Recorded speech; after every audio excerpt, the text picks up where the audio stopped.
Alam mo, Doc, sayang si Doc Carlos, no?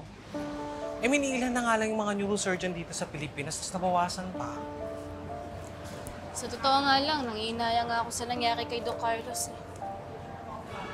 Pero ang pinagtataka ko, bakit kapag may ni-imagine siyang kausap, ang kausap niya, si Ma'am Moira?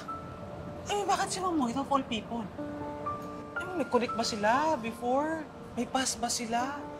Ang weird lang, sa totoo lang. Wala lang siguro yun. Basta ako nung nakita ko si Doc Carlos, kaysa magalit ako sa kanya, parang mas naawa na ako sa sitwasyon niya ngayon eh. Kasi di na talaga siya yung Doc Carlos na magaling na neurosurgeon na naging mentor ko nung bago pa lang ako sa Eastridge. Pero Doc, simula nung nagbago yung treatment sa sa'yo, naging tsaka, nagbago na talaga siya.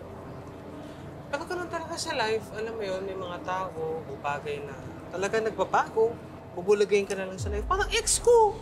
Isang beses, ang warm-warm mag-text sa akin. Miss na miss na daw niya ako. Tapos, nung... Miss! Ay! My God! Miss! Teka, Miss! Dok, parang kilala ko to. Tama, si Emerald Aluego yan, Dok. Sikat na artista, mga commercial model, social media, ganyan. Miss! Kumuha yung wheelchair! Ay, oh. Miss! Sir! Kuya! Sir! Baka yung wheelchair! Miss!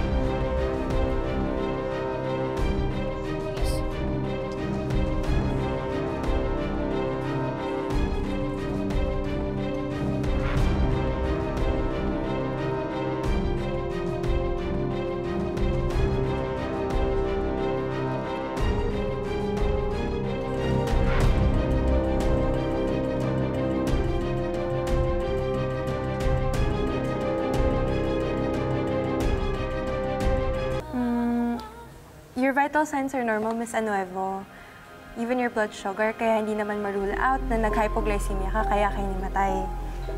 Right now, I suggest na magpa-lab test po kayo para ma-determine yung probable cause ng pagkahimatay ninyo. I don't think it's needed. Sobrang stress lang talaga, tsaka puyat dahil sunod-sunod yung shoot ng tapings ko. Well, I respect your decision, Miss Anuevo.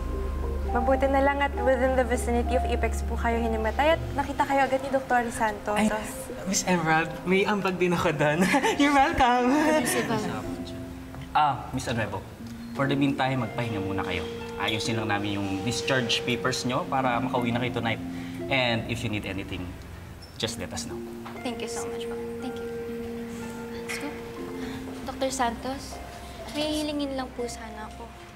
Kung pwede po sana, huwag na lang ma-publicize or malaman ng tao yun nandito ako or na-ER ako. Secret lang po kasi na nandito ako eh. May pinuntahan lang po ako na fan na admitted dito. Yun lang po. Ayoko lang po malaman ng public na tumutulong ako dito. Sige po, okay lang.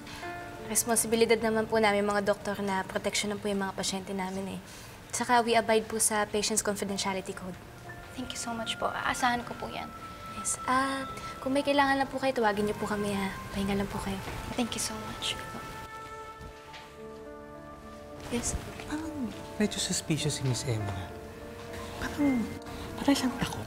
Tsaka alam mo yung parang takot na may tinatago. Suspicious naman. Yes, Evan.